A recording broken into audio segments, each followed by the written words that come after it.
मुझको यकीन है सच कहती थी जो भी अम्मी कहती थी।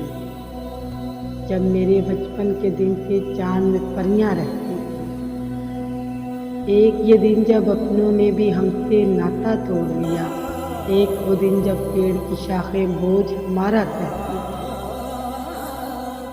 थी। एक ये दिन जब सारी सड़कें रूठी रूठी लगती हैं।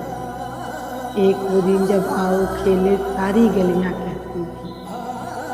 एक ये दिन जब जागी रातें दीवारों को तकती हैं। एक वो दिन जब शामों की भी पलकें बोझल रहती थी। एक ये दिन जब ज़हन में सारी अयारी की बातें हैं। एक वो दिन जब दिल में भोली भाली बातें रहती थी। एक ये दिन जब लाखों गम और काल पड़ा है आंसू का। एक वो दिन जब एक जरा सी बात नदियां बहती थी। एक ये घर जिस घर में मेरा सादो सामा रहता है। एक वो घर जिस घर में मेरी बूढ़ी नानी रहती है। मुझको यकीन है सच कहती थी जो भी अम्मी कहती थी।